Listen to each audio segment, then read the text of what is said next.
not collaborating. She's actively resisting. Engage.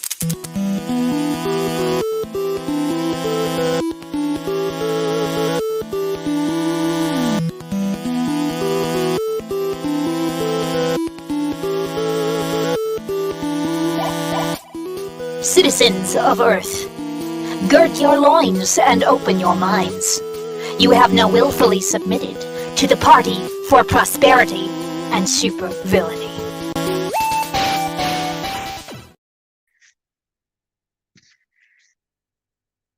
Hello, and welcome to the 10th official episode of the Party for Prosperity and Supervillainy. I hope you guys are enjoying the new intro for the show. I am known by many names, but today you may call me the Mad Hat Cat if you must refer to me in the third person, perhaps to proclaim the wonders of our most deviant and devious party. You may use they, them, theirs, themself. And now allow me to introduce my most distinguished and supervillainous associate, Dr. Zodiac.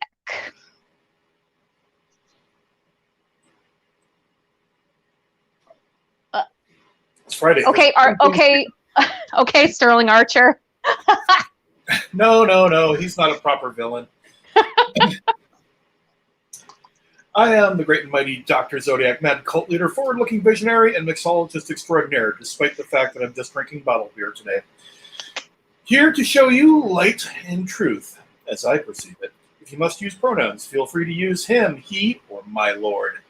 We are here to observe, to discuss, to listen, and occasionally make some bloody sense out of this mad world. Today's episode's, it's one of those early to bed, early to rise types, for I must attend a wedding this evening. Cat. Don't worry, I am not going to be kidnapping any brides this time. I wake up at 2 a.m. to a text saying authorities in pursuit, send help. One time that happened, and I'm never going to hear the end of it. We're getting off topic. Speaking of which, what are we talking about today? Let me see. LOLcats, dream jobs, and a new game. Question mark? So yes, LOLcats, we're talking about the history of LOLcats because LOLcats are fun. And today is a popcorn episode, if y'all don't remember. I have actually added in the video descriptions now sort of a differentiation between popcorn and prosperity episodes. They both kind of have the same end goal, but you know, we try to go about it, we gotta attack it from various angles so that we can dismantle the crudbucket powers that be. I know I completely butchered the word dismantle on the second one, but I feel your pain on that. I've been butchering words all day. And I haven't been drinking. I haven't had a drink since before Reflections of Evil. I've just had headaches constantly, and so I'm trying to avoid aggravating them by imbibing alcohol. I'm just saying that the root cause might be a lack of alcohol. I just want my strawberry mead. It's right there in my fridge. It could help. I'm just saying, throw it in there, give it a try. Nothing. If all else fails, go with the strawberry mead. Or else. Well, and it's both of those are good things. Yeah. It's not as even like I don't even want to get drunk necessarily. Sometimes I just want to have a particular beer or cocktail with whatever it is that I'm eating, and it's like part of it for me. I'm really bad at just drinking like just water. Like I don't drink plain non-sparkling water unless I have been out in the hot sun doing yard work or something, and that's really it. Even though I forgot to copy and paste it over into our show document today, I would like us to, well, first do the usual traditional thing of welcoming Han Pritchard to the comments section, because he is the Uber fan, yes. and is always getting here early. Hi, Han. I hope you're doing well. Thanks for joining us today. And oh no, he said, I'm just going to display it. This, I suppose, not that. Damn it. I can press things. I assume that was in response to, you know, me saying, I'm not going to steal any brides. Not today. She's a friend from high school. And not one of the ones that I had a crush on.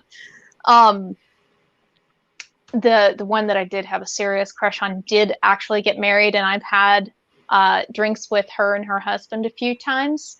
It's been interesting. Anyway, other usual traditional activity for the Party for Prosperity and Supervillainy, which is Dave saying, "One moment, please, for I must go to the door and get my groceries." No, yeah, no, we're not doing that one now. We did that last week. But we made it through. We made it through. Thankfully, Queen of Webs was here to play co-host with me. And she was always remarkably helpful and also insightful. Very much so. All right, I'll kick it off for today. I feel like I haven't done the first rule in a while. Okay. Rule number 1 from the Party Manifesto: whenever possible, supervillains must treat others with kindness, civility, and respect. One never knows who they might be addressing and what sort of day they've had.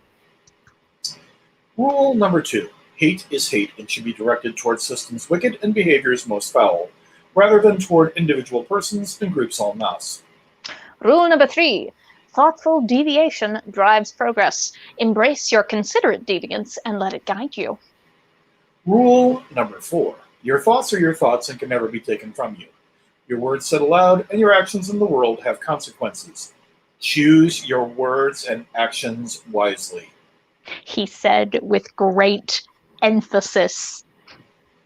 Number 5, the party will not shun the ignorant, but willful ignorance is a crime of the highest degree, and rehabilitation must either be scheduled or performed on the perpetrator's own time. 6, the party, much like Socrates, knows for certain that they know nothing for certain and reserves the right to refine and amend its manifesto on an ongoing basis. I mentioned, I can't remember who exactly it was. I don't remember if it was the Blokes or Queen of Webs last week, but I was like, I go back and forth on the whole invoking Socrates thing, like I'm some edgy teenager who, you know, likes to say that they're super into philosophy. Unfortunately, I was that teenager, and I had my little philosophy gang, where I'd be like, look, today I've brought Thomas Aquinas. Isn't everyone excited? And everyone would go, I'm just here for the coffee. I'm thinking of one of our subjects coming up. There is a great LOLcat of a tiny little kitten with like a pirate hook on his hand and a pirate hat on. And it says, "Hello, I am here for the wenches and the rums." And yes, I have that one.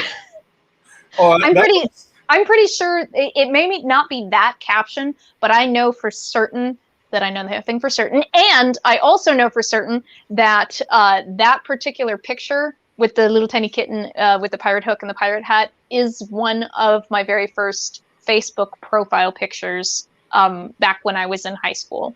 And I didn't want to put up pictures of myself, so it was just like every vaguely feline character in across all of media. So you know, you had the captain from Treasure Planet. You had I can't remember what his exact name was. It may have just been Chaos, but he was like a blue bewinged kind of Cheshire cat like deity of chaos in Aladdin the animated series.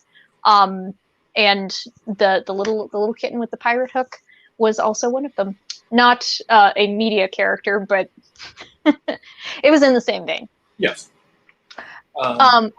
Jinx. Yomiko.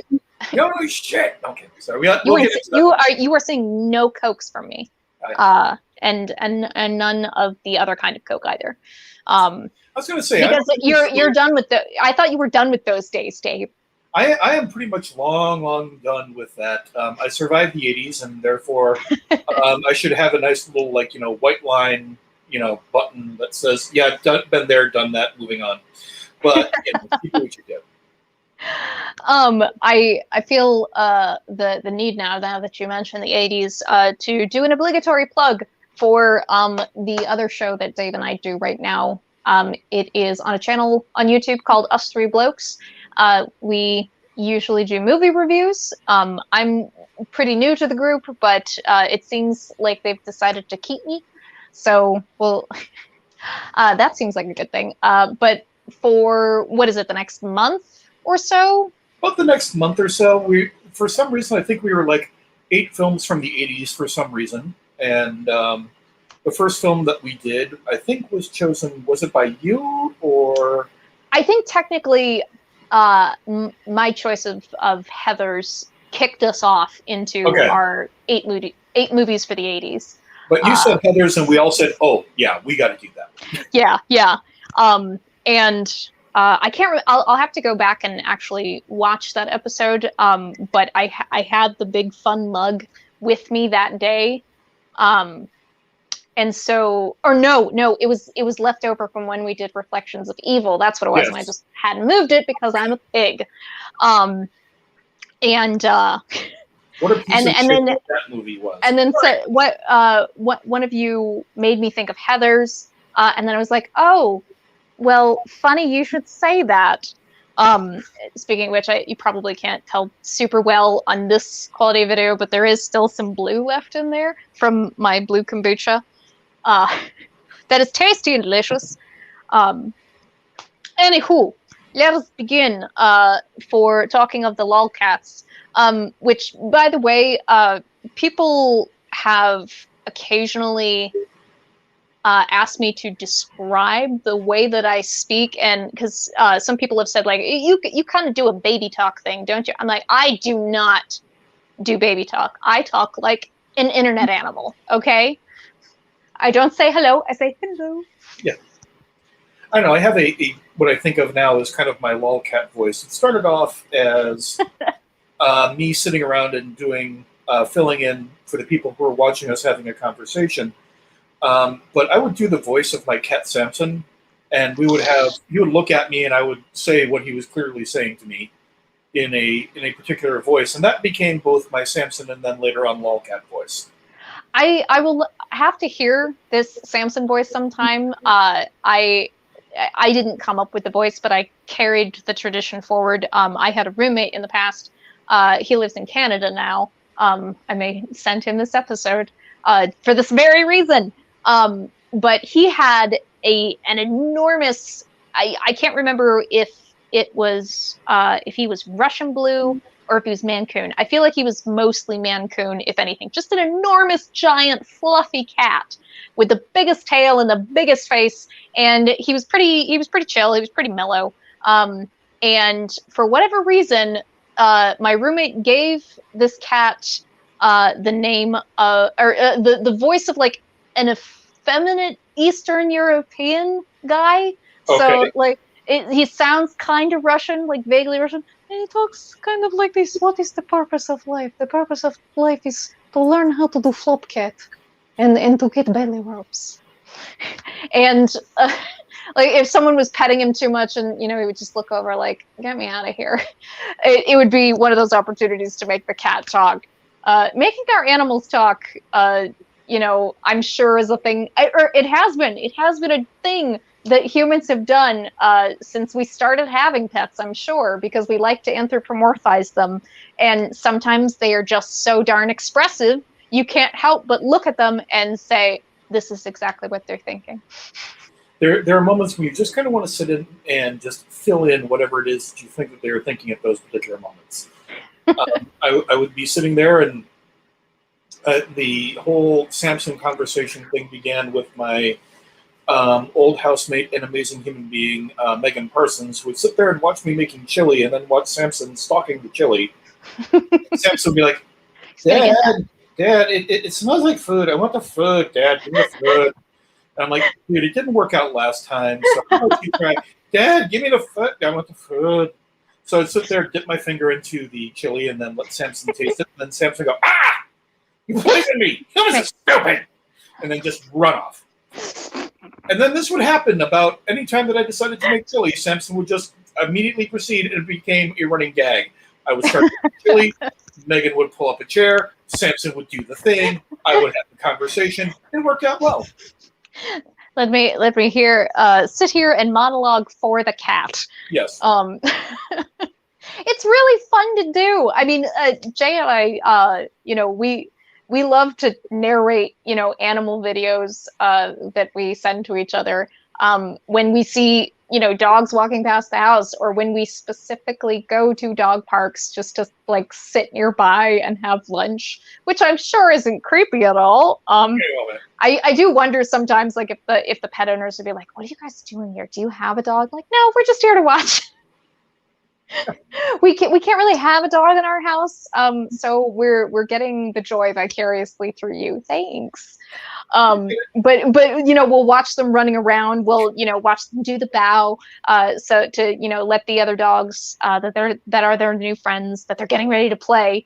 You know, we'll narrate the situation, and I mean that's what LOLcats are. And even though, you know, the term LOLcat came from you know, just a plethora of cute cat pictures that just came off the internet, it has expanded so widely, and there are all kinds of extra little tropes that have developed over the last, I want to say 20 years, 20-ish years. LOLcats was just kind of starting to be a thing when I entered high school, but now there were the cats, then the dogs came in, and you know, there were all kinds of great cat and dog pictures where the cats were being tormented by the dogs, but the dogs were just like, "I'm here to play." And the cat's like, "I'm gonna kill you, humans. Don't fall asleep." I think that is definitely one of the ongoing great running themes of LOLcatdom is just sitting. Oftentimes, my favorite one is just like the little tiny, cute as all get out kitten sitting there, kind of like, "How are you?" And then underneath it says, "One of these days I will destroy you totally, I swear to God. I will destroy you. I am fear. Don't laugh. Fear me. I am mighty." And it's that kind of aspiration. I think that's part of the reason I think that LOLcats, or cats in general, but LOLcats specifically, should be the kind of mascot of supervillainy. Is like, do not be fooled by my fluffy exterior and the cute noises that I make. I will take your flesh from you while you sleep. Yeah, Grumpy Cat should actually be the mascot of the entire supervillainy movement. Oh, well, in that case, I brought the wrong mug. Hang on. All right. I will not go and get the Grumpy Cat mug. It's technically not mine. It was a gift to Jay back when he still would go into the office. Quick pause for a second just so I can say hi to Rick before he has to run away. If he has to run away, I don't know. Maybe he'll be here for the entire time this time. After cats and dogs, of course, then there seems to be kind of an ebb and flow of what the popular animal is currently. Sometimes it's sloths, sometimes it's kinkajous, sometimes it's little parakeets, sometimes it's I can never say it, but the very happy amphibious creature with kind of the head frills. It's not Quetzalcoatl, because that is like the name of a god, but it begins with an X, I think. Yeah. Whatever that, it's not a newt. It's not a newt. I feel bad massacring that name, by the way. My other favorite is still watching otters kind of coming up in terms. Yeah, otters. Otters are some of my favorite. I love otters. Whether it's pictures or videos, like I'll just watch anything that features an animal. I don't even care if it's like an ugly animal. And once the internet became a little bit more capable of not just sharing photos but also videos, and people, you know, the technology for creating your own videos became a little more widespread, then, like I said, all these little new tropes started popping up, like the vocabulary for internet animals got expanded from just, you know, ICANN has cheeseburger, and then what's that really cute one of the little baby goat, anatomy of a baby goat, and like, this is the sniffer. and these are the kiki sticks for the legs. And the vocabulary just has expanded out into this crazy thing that, you know, carried all the way over into I know it's not Baby Yoda, but that's what people know it as, so that's what we're going to call it. The Baby Yoda memes, where, you know, we're talking about chicken nuggies. That is like that is the ancestral result, or the progeny result. I don't know what word I'm looking for here. But Baby Yoda memes were the progeny of other internet animals, I guess, technically speaking. Yoda's species, and Gray, you'll see. I haven't seen The Mandalorian yet, so I don't remember the child's name. We'll just call him the child. It's all interconnected. But like at its, you know, before it was even videos, it was just pictures. It was just pictures and a caption. And the caption didn't even need to necessarily be all that clever. And that's where you get the iconic, I can has cheeseburger. You know, so not only like taking away the need for things to be spelled correctly, but you know, just doing a funny thing to do a funny thing, because why not? I mean, absurdist humor, just like the which current popular animal is popular. There is kind of an ebb and flow throughout, you know, history of media, where absurdist humor kind of gets a little boost, and we definitely got a big boost of absurdist humor with you know, the internet becoming not just a thing that existed and that the geeks knew about and that people working in office buildings knew about, but it became something that everyone had as a part of their everyday life. It was kind of like the entry. It was kind of like the entry panel for a lot of people into geek culture, because everybody can kind of relate to cats and pets and things along those lines. And everybody's sitting around going, "What is this? Icon has cheeseburger. It's adorable." And then they kind of follow the trail, and then the next thing you know, they're hanging out, they're watching X-Men films with us, and, you know, doing all kinds of things. Yeah, and it looked like the dawn of such a good a wonderful new age. But then it just became like, you're not a real Batman fan because you didn't read the comics for all those years. I'm like, I'm sorry that I wasn't born in '76, but I still love Batman. But no, that's a very good point. It was basically like a gateway drug to geek culture, and around the same time, you can speculate on whether or not it was actually interrelated.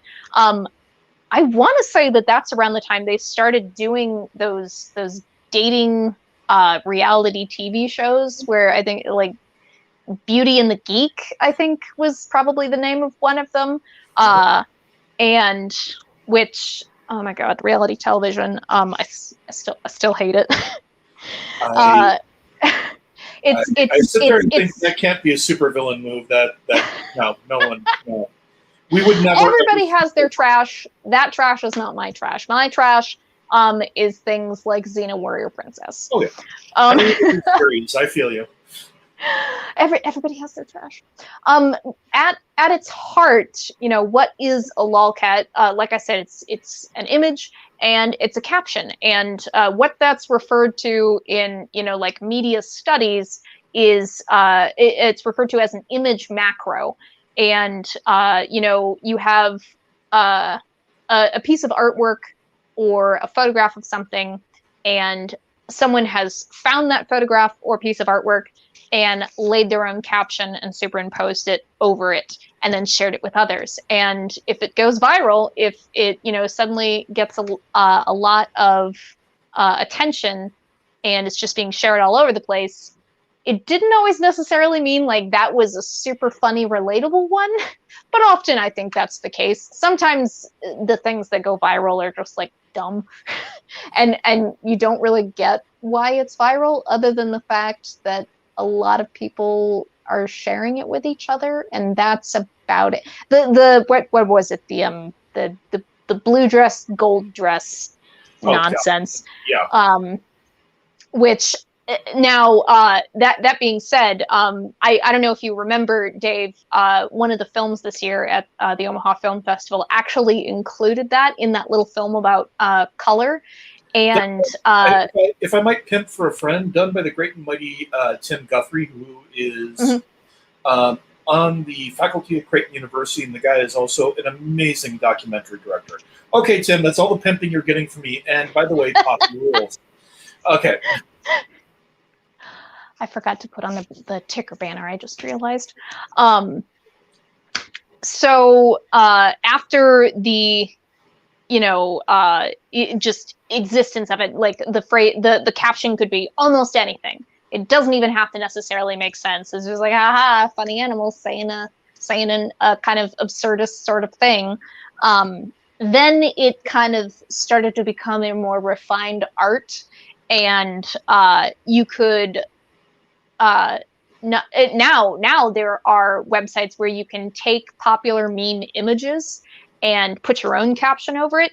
I find I do that a lot with ones that either they don't exist already, even though they fucking should. Like, how is this not a thing? All right, fine, I will make it myself. But also sometimes I find them where like I don't like the layout of the caption. Like they put a weird order in it and it just looks awkward. So I remake it. I love that you can do that though, because it's just this lightning quick sharing of culture. And on the one hand, it's kind of meaningless. And on the other hand, it's kind of nice that it's sort of meaningless, like it's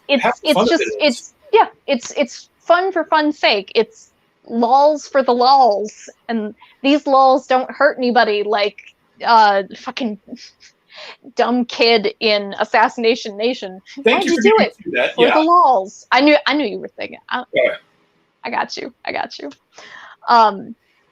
So do you remember the first LOLcat that you ever actually saw? Or like, what's the earliest one that you can remember?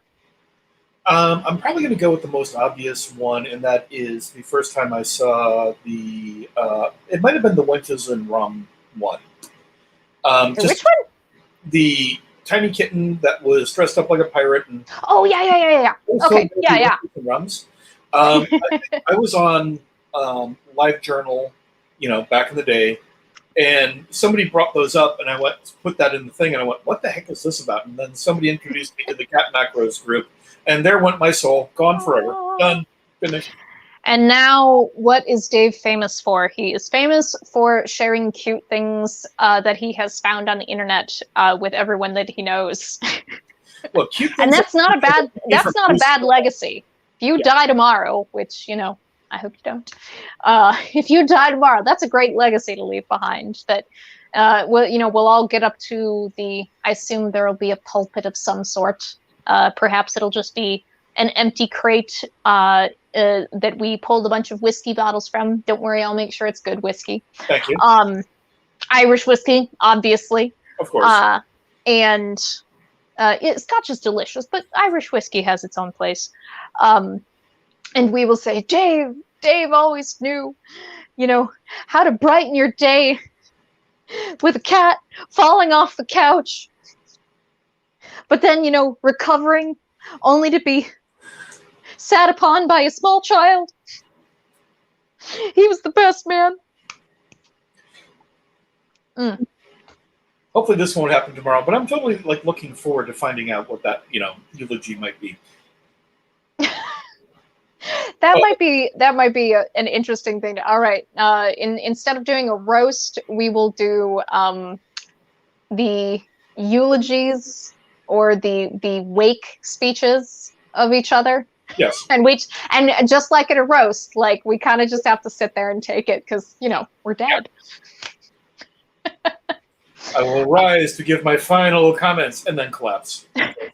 I'll probably have been drinking the entire evening. I think that at this point, most people probably are aware of the image that is kind of seen as the first LOLcat in recorded history. It's from a postcard just after the turn of the 1900s, turn of the century, 1900s, 20th century. I know what I'm talking about. Early 1900s, and it's a postcard featuring a cat that has been put into an infant's gown and is sitting in this little teeny tiny high chair that is, you know, perfectly cat-sized. Presumably it was a doll high chair. And it is looking, you know, it has its paws up over the little tray, looking very expectant, off in, you know, presumably at their owners. And the caption that is down at the bottom of the postcard says, "What's delaying my dinner?" And again, it's one of those things, like, it's so small and stupid, but at the same time, it's adorable and hilarious. And I would love to see, there has to be out there some kind of collection of vintage and antique postcards that are LOLcat-esque. Things like that cat in the high chair. But I'm sure there are, you know, any number of other animals that make it in there with humorous captions. Things that would make, oh gosh, I can't think of his name now. Oh, come on, brain. He was a humorous monologuist. He plays Eliza Doolittle's father in My Fair Lady, the film that starred Audrey Hepburn and Rex Harrison. Oh, fuck me in the ass. Stanley Holloway. There we go. Stanley Holloway, I think, would have been very good at writing little postcards like that. That always had, like, nothing that would make you bust out laughing necessarily, but just kind of give you, like, just a very tiny chuckle. Well, that's the best part about LOLcats, is that they give you that wonderful little smile. And at the same time, it reminds you that there's a little bit of warmth somewhere in the world on the days when it's all gone to complete shit. Mm-hmm, mm-hmm. And I also think it just, things kind of like throwing out the rules of language. I love that the very idea of LOLcats throws out a lot of the rules of reality. You know, how is language supposed to work? Do animals have, you know, thoughts and feelings like humans do? And it's just like, no, we don't need those. Here are some new rules, and we're just going to run with them. And I think that's a really cool space to be able to do that in, just in these, you know, quick little one-off moments. Well, the fact that there is a translation of the Bible written in LOLcat, that Yep. makes That the entire world. What a wonderful project! Converting the entirety of the Christian Bible into LOLcat-ese. What do we call the LOLcat speak? Lol speak. LOL speak. Yeah.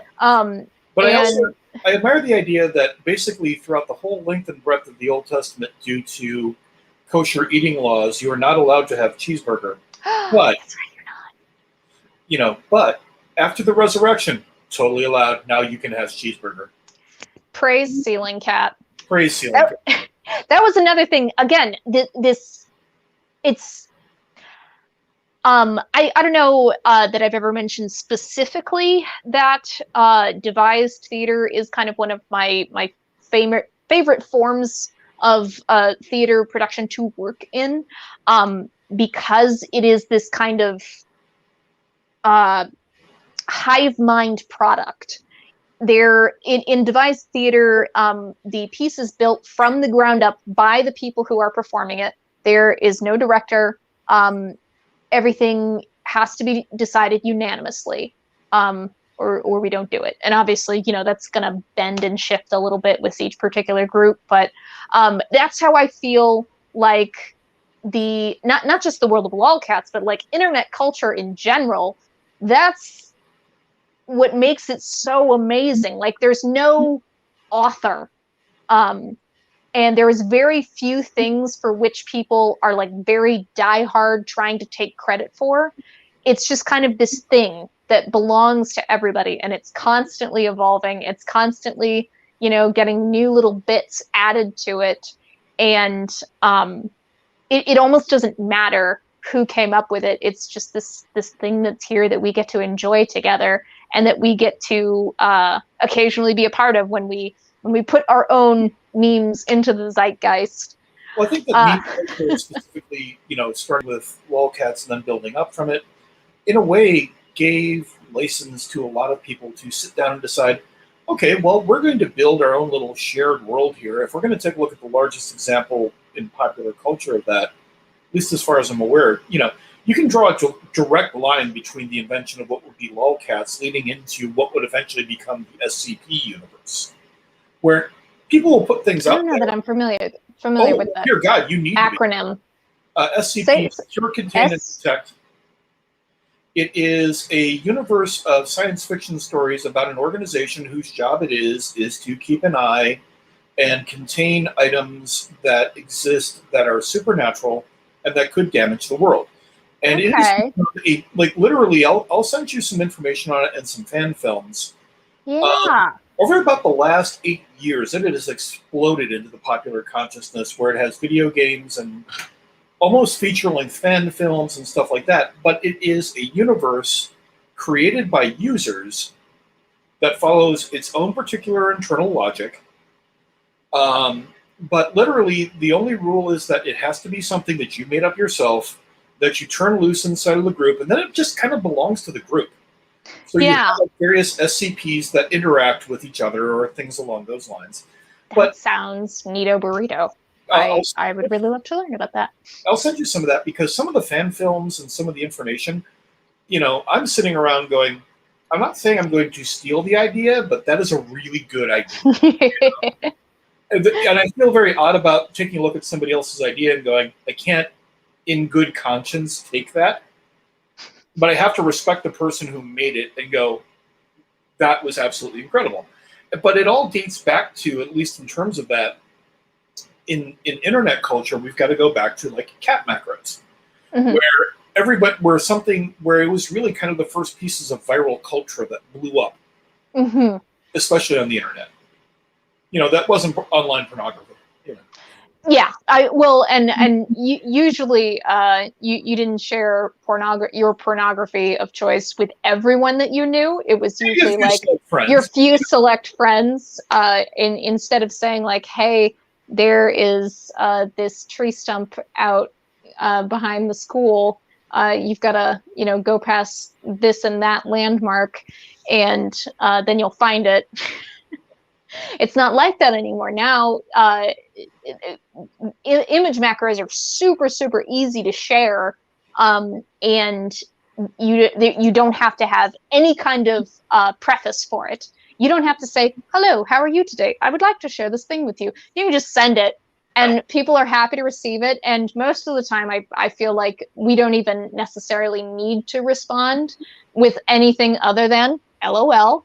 Yes. Or, you know, some sort of emoticon, if you like to stay old school instead of going over to emojis. I use a combination of them. There are certain emoticons that I feel like encapsulate a certain feeling better than more detailed emojis do. Like weirdly enough, the added detail in emojis sometimes takes away what the potential meaning could be, because it's like too specific. Yes, it's a bit, you know, every now and again, all I want to see is, you know, a particular image that denotes what your emotion is at that particular moment. That's all I want. Yeah. I kind of forgot about it, but I'll bring it back around here. The first LOLcat type image, that like the first animal-based image macro that I remember is the little owl kind of like I think it's probably raising an eyebrow, and the caption is "Oh really?" spelled O space RLY question mark. And then of course came the response to that image, and so now it was a 2-panel comic basically, because you have the one owl going "Oh really?" and the other owl going "Yeah really?" and then a third bit got added onto it with the one owl mouth dropped open, you know, beak dropped open rather. No way! Really? Really? Yeah, really. No way! My personal one of that was sitting around and there's a GIF of two cats playing ping pong. Oh, really? Yeah, really. Oh, really? Yeah, really. Oh, really? You know, there are times when I can just sit there and go, you know what? It's been a long, stressful day. I can just sit here and watch this for like the next minute. I'm fine. You know? What was I going to say here next? It's something that I mentioned to you earlier. The whole idea, like obviously, you know, images with captions on it existed before the internet. I mean, obviously with the postcard and the "What's delaying my dinner," but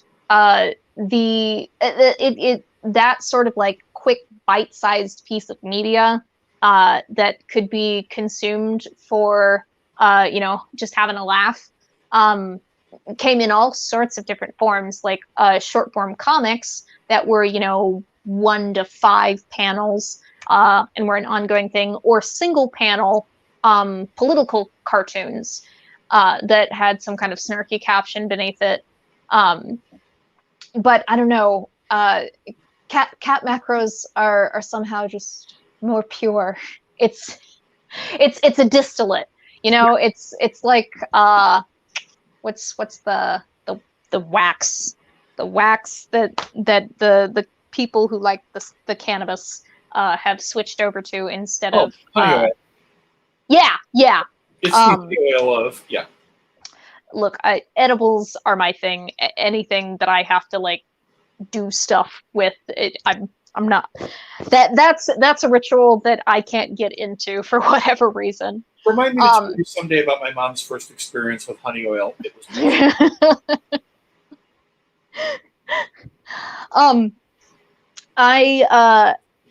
I was going to mention something. Just to kind of cap it all off. So now, not only do we have, you know, image macros that are static pictures, that also migrated into animated GIFs. And we don't have time for me to rehash that famous bit of mine from Samurai. GIFs and gay pegs. But that's how it's pronounced. GIF. It's GIF. I don't care what the creator says. We graduated from still images to animated GIFs, and now we have short form videos. You know, came in first with apps like Vine, but now we have TikTok. There's a couple others floating around there, but I love animals on TikTok, where people have gotten really creative with how they where they put captions and like their translation of whatever an animal is saying. You know, like if a human is speaking to an animal and the animal's making animal noises, but then they overlay it with a caption of what they think the animal is saying. Sorry, I knocked my camera there. And again, that expansion of the lol speak, where you've got all these different little onomatopoeias for various noises that various animals make, and some of them are kind of universal, and others are animal specific. And then you've got things not just like the actual noises that they're making, but onomatopoeias to describe actions, like a boop on the nose. Boop. Yeah. Although now that I think about it, the way that I put that, was that a thing in Peanuts? Is that what Lucy Van Pelt says to Schroeder? Like, I think she says something like, "Would you like a boop on the nose?" A what? Oh no, I think it's a beep on the nose. Beep on the nose, yeah. Yeah. But it's the same kind of thing, you know. It can be a human doing a boop on an animal. It can just be an animal kind of nosing in at things very gently. Boop. I love internet animals. They make life slightly more bearable. Yes. We are currently about 45 minutes away from being done. I think we will now move on to the second portion of the episode, in which we will talk about what villains would we pledge our loyalty to, like our dream villain job, and then would we pledge our loyalty to them as like I'm just happy to be a part of things, nameless, faceless, expendable minion, or do you want to be a little bit closer to the villain themselves? I've always struggled with that, by the way, being a person who uses that pronouns. I'm like, themself sounds weird, but I've come around to it. I actually prefer themself over themselves now, for me personally, anyway. But anyway, getting closer to the villain as the sexy second in command, where we are their most elite, and they trust us with everything, and maybe we become lovers at one point. It's not important. We'll talk about it when we get there. But is there anyone? And I will open this up. I'll say it can be either fictional or real. We'll keep the term villain as broad as we normally do here.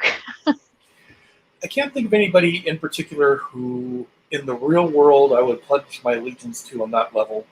Mostly because we are all aware of the feet of clay that most people have.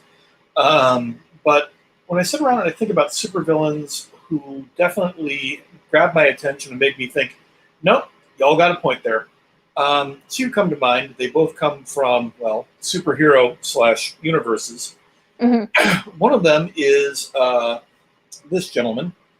If anybody here, if you're not familiar with the Aberrant World or the Trinity Continuum from what was originally White Wolf is now being run through Onyx Press. In the Trinity Continuum universe, there's a character who eventually goes by Divis Maul. And Divis Maul is by far the most powerful character in the entire world. And he is considered to be a villain, but basically his thing is, look, do you have superpowers? Then you are a god in waiting. But on the other hand, one of the things that I like about Divis is that he is aware of the fact that he has power, massive amounts of it, but is also aware of concepts like noblesse oblige, and the idea that if you have power... Say that again? Noblesse oblige, the obligations of nobility. Okay. I have power, I should use that in a manner that is requisite to the people that I am using it, around. He treats normal humans like people, doesn't treat them like animals or anything else, is aware of the fact that is the stock where the rest of the superheroes and supervillains came from. And he has a really interesting history dating back way longer than most people think. If you're in the mood, look up Divis Maul, Trinity Continuum. His story is fascinating. And then, I've mentioned him before, but there is one other villain. Although being his number 2, I would love to, because of the fact that Divis believes that all superpowered beings are gods in waiting, you basically don't get to be the nameless, etc. creature. You get to step forward and take your own goddamn identity, which is another reason why I love Divis. But I don't have a picture of him handy, but I do have the DVD available. Ozymandias from Watchmen.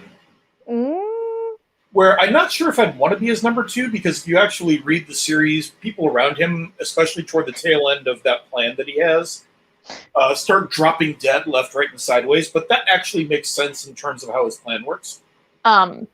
It's been a minute since, and I don't even think I've actually. Now that I think about it, I don't think I've ever finished the Watchmen. I don't think I have. Step by, we're doing this. Let's just have an Alan Moore day, okay? Yeah. But his whole plan is to basically save the world, because the United States and the Soviet Union are basically warming up for a major, for the final war. Mm-hmm. And he fakes an alien invasion to get them both on the same page. In the process, he kills millions of people. But he also ends up saving billions. And That is if I'm going to be a villain, that is a level of villainous arithmetic that I can actually get behind. All right. Okay. With that thought, I can actually hear you, as I'm wandering around, but if I use the restroom right now, I'm going to do something that will make me look completely unvillainous. I'll be right back. My apologies. Yeah, that's okay. All you say is, I gotta pee, and then you go. Yep. While Dave is gone, I will just scroll back through the chat a little bit. I think most of what folks have been saying is just Baby Yoda, Grogu, that's his name. Thank you, Rick, for, I think I called him like Gray Goo. Baby Yoda is a dream made real-ish. Chicky Buggies. I know that was a mistype, but I want to see chicken or Chicky Buggies now. I wonder what that would look like. Han, I'm gonna throw that up there actually because I remember that one as well. Yar, I was a pirate, but they kicked me out for mutiny. It's good stuff. I don't know that I remember besides the owl ones and like the general I Can Has cheeseburger stuff. Oh, I remember something that I was going to mention. Ceiling cat and basement cat eventually became part of the LOLcat mythos.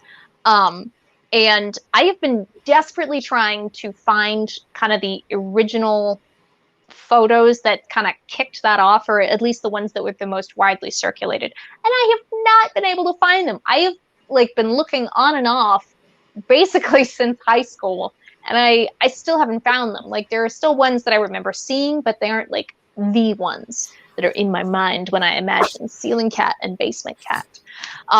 Basement cat usually, being visible with the eyes glowing from the bottom of the stairs in the basement, and the entire place being dark and just seeing like the vague outline of a cat. Although of course there are a few like ceiling cat. There's long cat.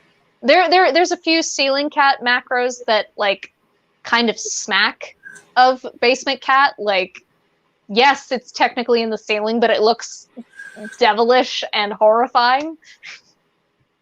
I jumped back to LOLcats for a moment because I didn't want to move forward without you. Oh, thank you. When I went downstairs to grab the portion for something for the last portion of today's episode, I also found, because they were sitting on top of the box, two of my favorite villains, and I would definitely pledge my loyalty to them. One, Harley Quinn. Obviously, we all know I'm a huge Harley nut. It's one of my favorite cosplays to do. She's one of my favorite characters. Thank you, Tim. And who else? Bruce Timm. And there was one other guy that was kind of responsible for putting her into the animated series back in the day. In any case, I'm a huge fan of her. I own almost the entirety of her original comics, so not the New 52 one that started coming out, where she's got the blue and the blue and pink pigtails. She gets a whole color redo with that. I have mixed feelings about, but I love Harley almost in any form. The other one was Pickle Rick, and not necessarily Rick in Pickle Rick form, but Rick Sanchez is definitely a villain, even though he does good things sometimes. Kind of by accident, but yeah. Yeah, kind of by accident. He's not. He is at the very least an anti-hero, if not a full-on villain. I would classify him as a villain. But I love him, and I should be so lucky to have him deign me tolerable enough to take along on this or that adventure. But I hate myself, so don't take that as any kind of advice. We should all probably stay away from Rick Sanchez. Yeah, unless you're really into dying horribly, oftentimes by accident or as an afterthought. I mean, if he cares about you enough, he'll just go find another version of you. Or if he's lonely enough, I guess. Yeah. The scene where they have to bury themselves in the first season is a bit of a trip. I'm trying to think of some other ones. Those were the two. Well, and obviously, I mean, you know, you can't mention Harley. Even though Harley can absolutely exist without Joker, it's difficult to mention her without also mentioning Joker, because they both have a very similar type of villainy to them. The Joker would be another one. In both those cases, I want to be the sexy second in command there. I'd be content with being a nameless, faceless, expendable villain for Rick, probably because I could never hope to be anything more. It's Rick's world, you just live in it. Basically. Well, it's Rick's omniverse, but you get the idea. You get the idea. Would you say that, like, if you, well, let's take Venture Brothers as an example. Okay. There's all kinds of different villains there. There are villains who truly do want to cause pain and suffering, and then there are villains who, like, it's almost like they wanted to be a hero or be a super scientist, but they didn't necessarily fit the mold, so they just kind of said, "Fuck you, I'll be a supervillain then." And there's lots of good choices on Venture Brothers. The Mighty Monarch. I do love that Dr. Girlfriend went from being a sexy sidekick to kind of being a villain in her own right, even though, like, kind of her backstory of how she got with the Monarch was that she really couldn't make it as a solo act. She had to basically, you know, take the next step down and be a number two. But her solo act, I can't remember what her name was. I just remember the name of Tim Tom and Kevin, the murderous Moppets. And what? So was it Lady O'Pear? It might have been Lady O'Pear. Prior to that, she was Queen Etheria with. Yeah, well, that's Captain right. Lynn. That was who she was with before she met the Monarch. And then she became Dr. Girlfriend with the Jackie O look, the little pillbox hat. And then, of course, once they got married, she became Dr. Mrs. the Monarch. Yes. Which is perfect. I'm like, she's not just Mrs. Monarch. She's not just the wife of the Monarch. She is a doctor in her own right. And of course, you know, sorry, spoilers if you haven't gotten this far in Venture Brothers. It's been a while. You should catch up. So cover your ears for a moment. She ends up becoming, like, you know, one of the high-ranking members of that guild. You know, she's on the Council of 13, and so, you know, she is a force to be reckoned with. I would be a second in command for Dr. Actually, now that I think about it, I would be the second in command for Dr. and Mrs. the Monarch before the Monarch. Like, I'd be good with that, but although the Monarch still gets what is arguably, I think, the line that really explains supervillains maybe better than anybody else. The moment when he's explaining his hatred for Dr. Venture, he's like, "I want to build a machine to kick his ass. I wanted to build a high-rise building to house the machine that would kick his ass. I wanted to build an empire that would hold the building, that would hold the machine, that would kick his ass." And I went, "See, that is how you turn spite into something that is actually constructive. I have built an entire empire based around to accomplish this one task. I could just walk over there and beat your ass, but I did all of this other stuff first to prove how much better I am than you. And then, in the end, you know, it shows that I am worthy of kicking your ass. I could have taken 5 minutes to kick your ass. I spent 20 years building a fucking empire." Well, and isn't that just like the best villains always seem to be, what some might call inefficient, but it's like, no, they have a commitment to their art form of villainy. Okay, is like they're not just gonna, you know, push the guy into the tank of sharks with frickin' laser beams attached to their head. There has to be a pit in the pendulum element to it. You know, it has to be tension and suspense, and you know you're gonna see your fate coming at you, and all that time you'll be thinking it was all because of them, and I will go. But you see, it's not sporting if you just. It's like thinking of Also, yes, laser beams on their heads. Mm-hmm, I mean, the entire point is, if I am a supervillain, I'm the supervillain because I am better than that person who's declared themselves the hero. It's when Scott Evil in the Austin Powers film says, "I've got a gun in my room. We could just shoot them in the head." I've got a gun in my room. I could go get it right now. We could shoot them together. And there's Dr. Evil going, "You just still haven't gotten the point yet, have you?" The entire point of the supervillain is being the thing that the superhero has to spend so much time and energy to overcome if they fucking can. Yep. And I think that's like the most enjoyable part there. There's actually a really great book called Soon I Will Be Invincible. It is a superhero story written from the perspective of the supervillain, who is hyper-intelligent, extremely dangerous, and enters into his latest plan knowing he is going to lose. Because he is aware that he has a mental illness that goes hand in hand with his hyper-intelligence. And that mental illness creates circumstances that he has to do the thing, but he also has to fuck the thing up. It is an incredible book. I can't recommend it enough. That sounds really cool. And actually, that brings up a thing that I was going to mention. This is a perfect segue into that. I am currently creating a website for the Party for Prosperity and Supervillainy, on which you may find the oft-referenced but never shared show notes documents.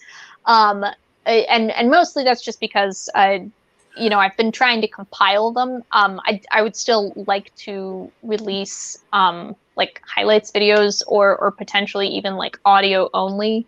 I don't know if that part will go, but anyway, so it won't be up like immediately after the show today, because like I said, I have to basically, you know, stop what I'm doing as soon as we're done here and run to a wedding, and not kidnap any brides. I'm a villain of my word. I promise I will not kidnap any brides, just the groom.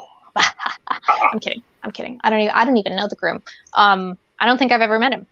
But I will be posting. I did actually create a doc, and it is mostly filled out because I didn't know. You know, we mention a lot of things that aren't necessarily on script here. So all of those references, you know, whether it is recommendations for pieces of media, visual media, literature, or even if it's just a recommendation for whatever fermented plant water we're drinking today.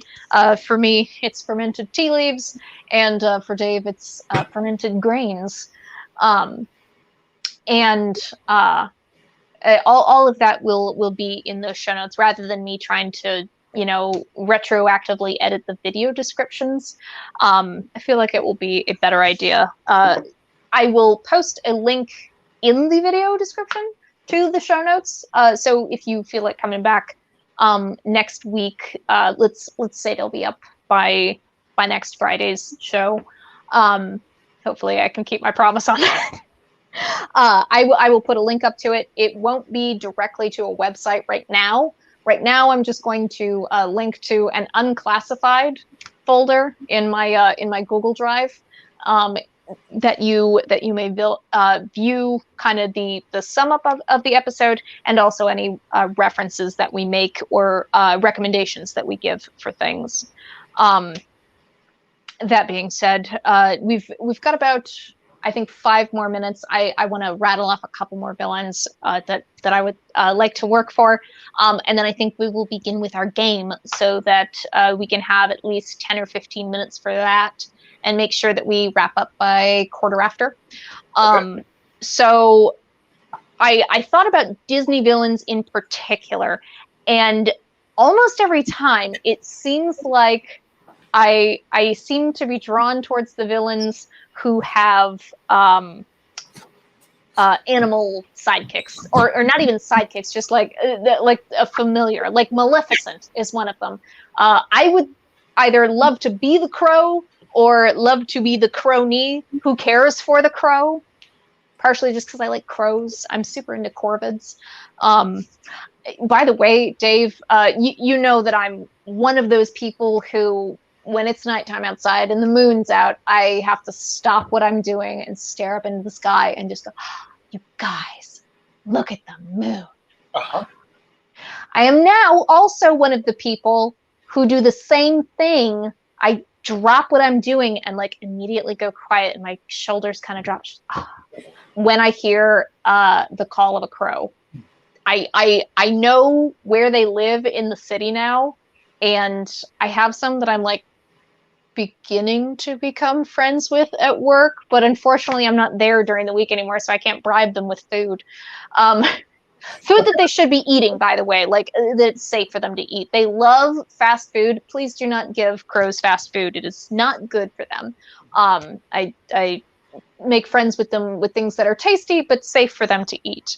And besides Maleficent with her crow, or potentially it's a raven. I'd have to take a closer look at the design of the beak on that. Even so, still a corvid. Still love it. The other one that I thought of was Ursula, also one of my favorites, and Flotsam and Jetsam, who not only have cool names, but are magic.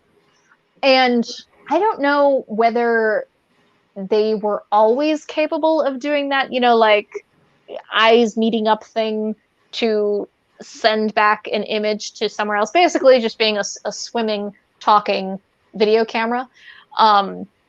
Or if Ursula found those eels and either made them sentient and gave them that power, or they were already sentient eels like Flounder, and they were like, oh, you know, like cheery moray eels. I cannot speak today. Is that what they're called? Moray eels? Murray eels? Moray eels. I'm looking it up now. Yeah, moray eel. Maybe they were like cheery and looked like Flounder before she got a hold of them, and now they look all. But I would be one of her moray eels. I think that's all I have for that. Anytime we have any kind of topic that is like semi-related to like what are the villains we love, I really would like to like make some solid lists to have on the website. Yes. Because it's one of those things, whenever I get put on the spot, I always feel like I lose everything that I was going to say. What do you? Oh, you have Magneto. Yes. Yay!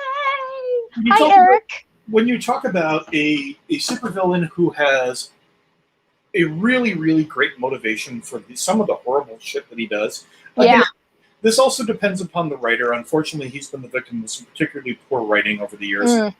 But he's also been on the end of some really good writing as well, and that's what makes him such a great character. Also, when you're being played in films by Sir Ian McKellen or Michael Fassbender, you've done something right. Yay! But he is still probably one of my favorite villains, both in terms of just the incredible power of his backstory. When you take a look at his backstory, you realize, no, he's got real valid reasons to feel that way. And on the other hand, it's also, as a kid, I just love the versatility of his powers. The ability to just, I can use magnetism for pretty much anything. Yes, yeah, let's do that. Getting creative with one's powers. That's a good lesson, children. Yeah, he's kind of the Leatherman tool of superpowers. Yes, there's a lot you can do with it, and the limits of it are really only the limits of your imagination. So, I think sometime down the line, maybe not the next popcorn episode, but someday down the road, I'd love to compare the villains who have who are put forward as like the ones where you almost want to say, well, I guess they're kind of right. Like, they have a point, and maybe they're not the real bad guy after all. So Magneto, a lot of people would classify Thanos in that, because his villainy is comes from a place of what he views as altruism. Same kind of thing with Dr. Horrible, I think. Yeah. And then of course, just villains who do what they do because they're evil. And I know that we oftentimes say in media we got tired of villains who were villains for no reason. But honestly, I think we're finally kind of starting to get to the next step of the kind of literary evolution of what a villain is, because we've had this huge long period where the lines were being blurred between hero and anti-hero, and the lines were being blurred between hero and villain. Yeah. Because in real life, people almost always do the things that they do because they believe it is correct. And even if they do acknowledge that they are doing some things that are harmful, that are destructive, they justify it and they say, but it's for a good cause. And even if that good cause is just, well, I want more money, so I'm going to do what I need to get said money. And then I don't know what they do with it after they rob the bank or break into Fort Knox, which apparently has never happened in the real world anyway. You can try it, but I think it's the only bank in the world literally guarded by an armored division. Good luck with that. But yeah, I want to see what that next step is. What are the next kind of generation of villains going to be like? Are they going to have even more detailed backstories? Are we going to empathize with them more than we do now? Because I think there's been a lot of empathy for villains and anti-heroes, definitely, within the last 20 years. We're a dark generation. I don't know. I think part of me is sitting around thinking that would be part of the reason that, going back to the Monarch, the entire notion of I wanted to kick his ass. And then step 4 was break into Fort Knox so I could have enough capital to build the empire, to house the building that would house the machine that would kick his ass. I mean, you start with one minor irritation, and then after that, the entire world kind of builds around that. It's kind of like an infection that's never been treated, but in the best sort of way. It'll be interesting to see. Not just in movies and comic books, but like also in video games and just like straight up novels, or short stories even. Actually, the funny part is I think there's a lot to work with there. My second novel does actually involve a group of supervillains, and part of the thing that they did was literally steal a couple of $1 billion from a bank. So what they're going to do with it actually becomes a major plot point in that novel. All right, we are going to move right along to the final segment of the show. We are going to try out a game that I made up last week. I've been calling it Good Form, Bad Form, inspired obviously by the iconic performance of Dustin Hoffman in the film Hook. Good form, Jack, good form. I love Dustin in that movie so fucking much. He really does that. Partially because this is a popcorn episode, and I don't want to depress us too much with villainy from the real world, what you and I would describe as villainy.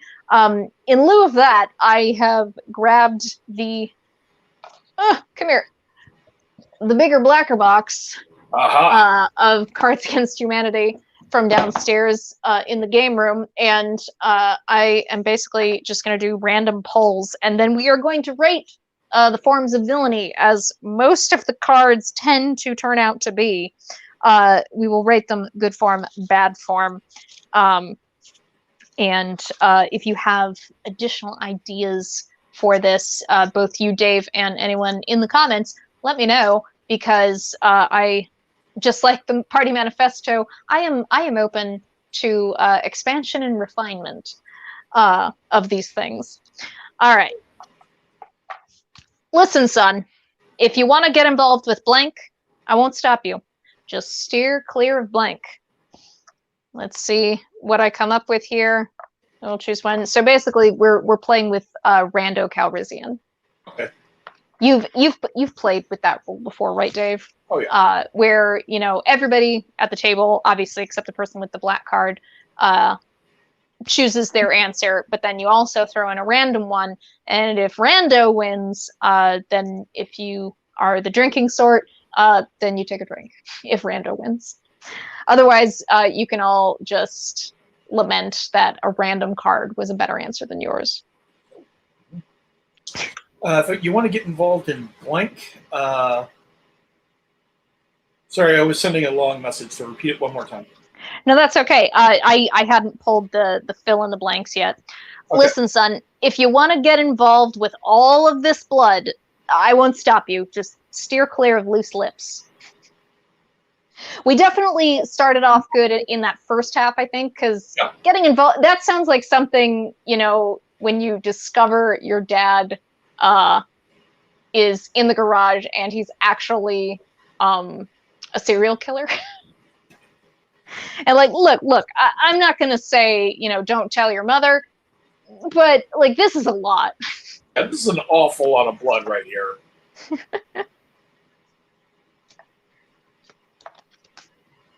Emperor's book, there, Hamilton. Behind every powerful, as far as like good form, bad form on that goes, I don't know, if your son catches you in the act of villainy and he was not previously aware of your villainy, is it good form or bad form to like send him away and, you know, basically try to discourage him without discouraging him? I would say that that's actually bad form, because, you know, you want your child to understand where it is that you're coming from.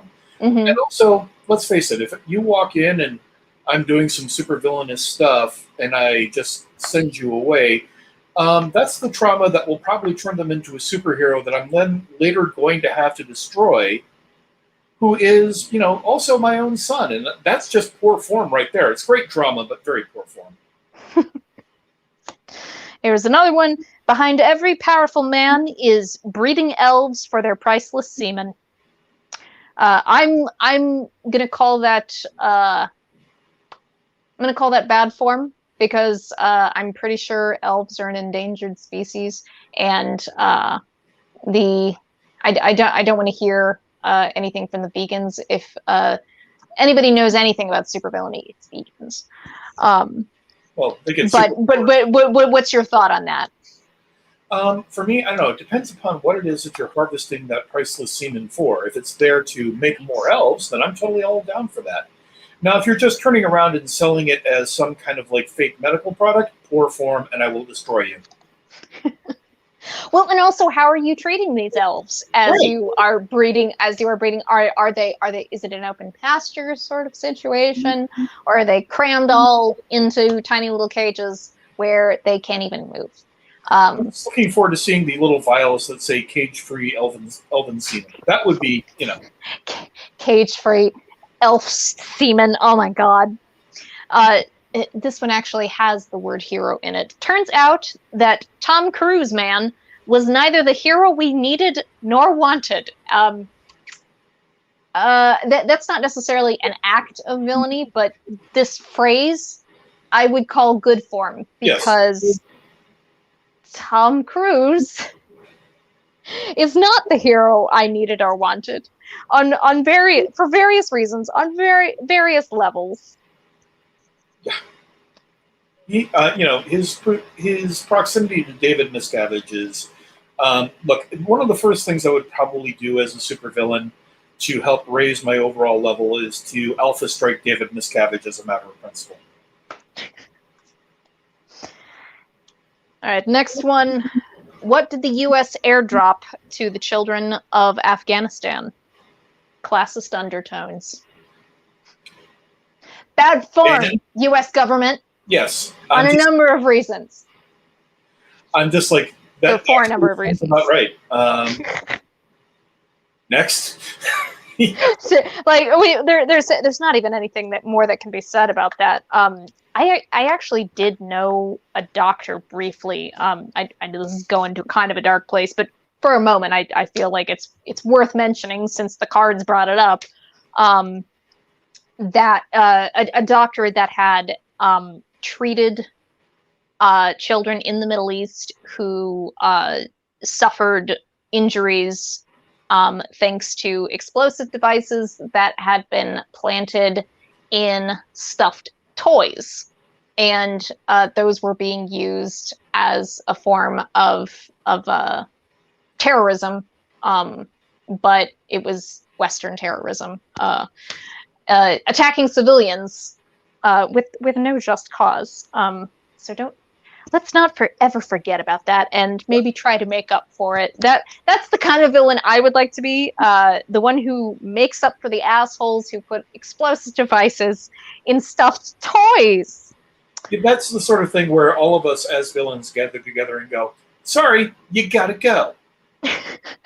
I'm not even going to go slowly and painfully. I'm just back of the head. You don't even deserve the level of effort it would take to strip the skin off of you.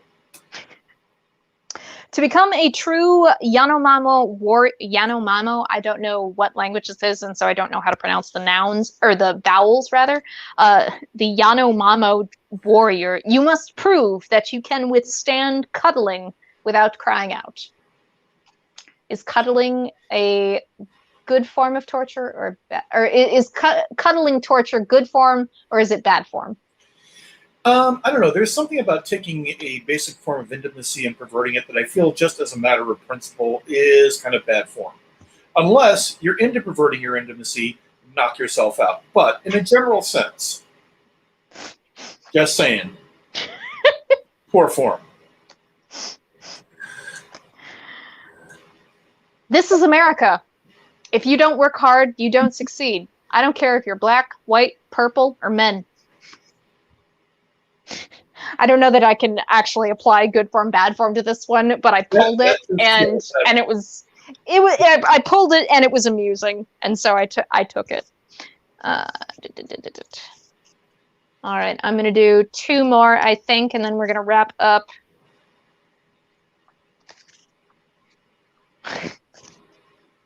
All right, blank high five, bro. Let's see what we get here.